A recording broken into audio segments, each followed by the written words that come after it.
भगवान विष्णु के वहां जय और विजय रहते थे। दोनों पार्षद थे, द्वारपाल थे।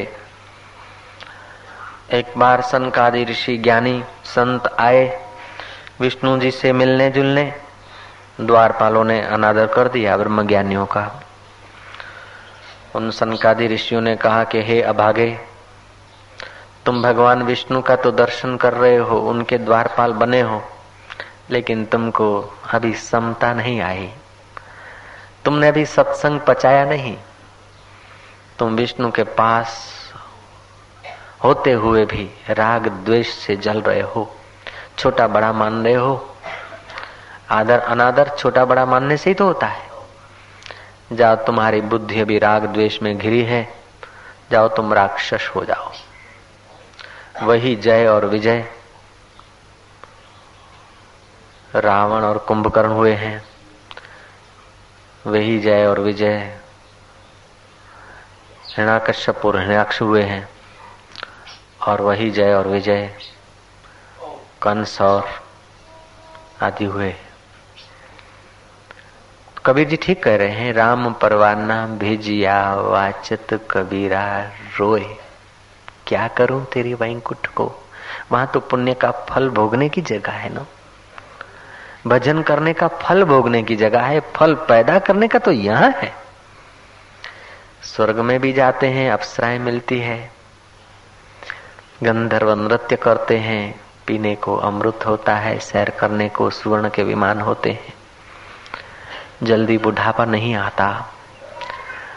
अप्सराओं के शरीर से बदबू और पसीना नहीं निकलता, अपान वायु नहीं निकलती, झुर्रियां नहीं पड़ती। ऐसी अप्सराएं मिलती।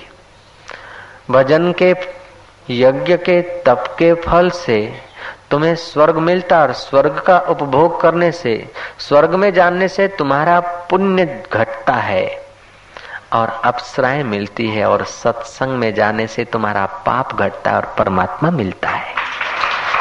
पुराणों में एक कथा आती है। एक कठियारा था, बड़ी पुरानी कथा है। एक लकड़हार था, लकड़ियां करके अपना गुजारा करता था। मैंने वो अर्ज किया था कि एक पुण्य आदमी को कहां तक पहुंचा सकता है और एक पाप आदमी को कहां तक पहुंचा सकता है। इस विषय को मैं जरा दृष्टांतों के द्वारा तुम्हें विदित करना चाह रहा हूं। वो कठियारा लकड़ियां करता था, बेचता था, जीवन का निर्वाह करता था। कभी किसी जंगल में, कभी किसी एरिया में देखा कि जंगल की शुरुआत होते एक झोपड़ी है, प्यास लगी। वो प्यासी लकड़हार गया उस झोपड़ी में। कोई गृहस्थी नहीं था, कोई संसारी नहीं था, एक साधक था, एक सन्यासी जैसा था, भगत जैसा आदमी था, चित्त से सन्यासी था। कपड़े उसके श्वेत थे, लेकिन दिल उसका रंगा हुआ था हरि नाम से, त्याग से। पानी पिया, बोले हाश भाई तुम भजन करते हो, मेरे पर जरा आशीर्वाद करो। मैं अब लकड़ियां मजूरी कर करके मर जाता हूं। एक दिन यदि नहीं करता हूं तो दूसरे दिन भूखा रहना पड़ता है। तो साधक ने कह दिया, उस भगत ने, संत ने। संत का भगत ही तो संत है, असंत का भगत थोड़े संत होता है। उसको सन्यासी कहो, संत कहो, भगत कहो, अनुष्ठान करने वाला कहो, जो कहना हो।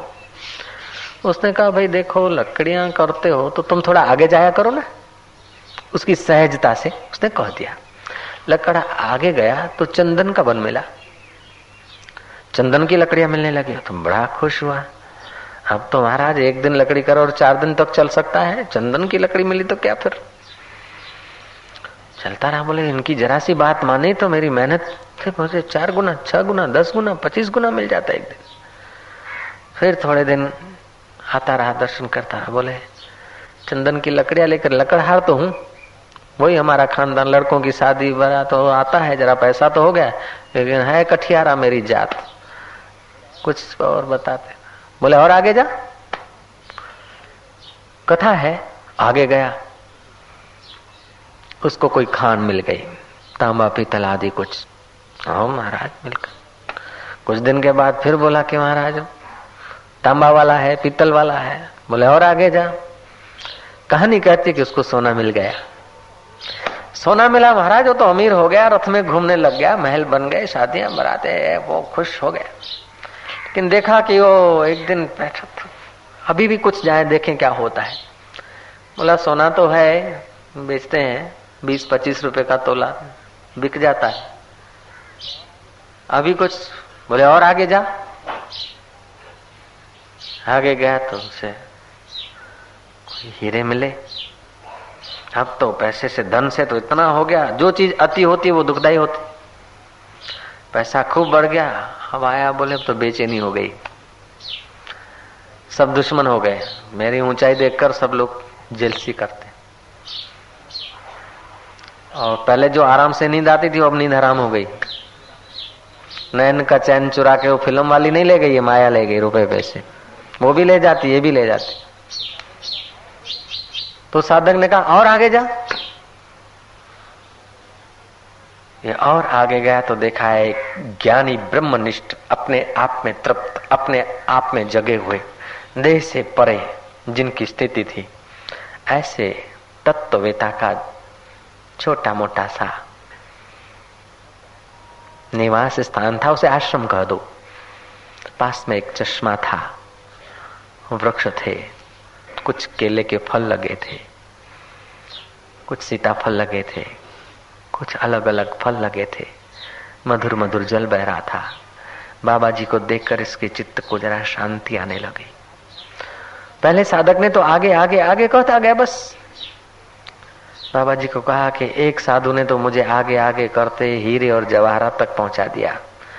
फिर भी बाबा हीरे आए, जवाहरात आए, रथ आए, गाड़ी आई, घोड़े आए, पुत्र आए, पुत्र वधुएं आई, सब हुआ, लेकिन बाबा जी फिर भी कुछ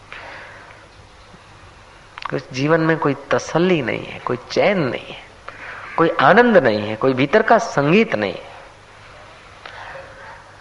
बाबा ने कहा तो ये बाहर के हीरे वहां काम नहीं देंगे, बाहर का स्वर्ण वहां काम नहीं देगा, अब मैं तुझे भीतर के हीरे दिलाता हूं, तू चिंता मत कर। अब लकड़ियां करने की तो जरूरत नहीं, मजदूरी करने की तो जरूरत नहीं है ना। ना बोले अब पैसे तो मैं क्या 7 पीढ़ी खाए उतने। बोले जब बैठ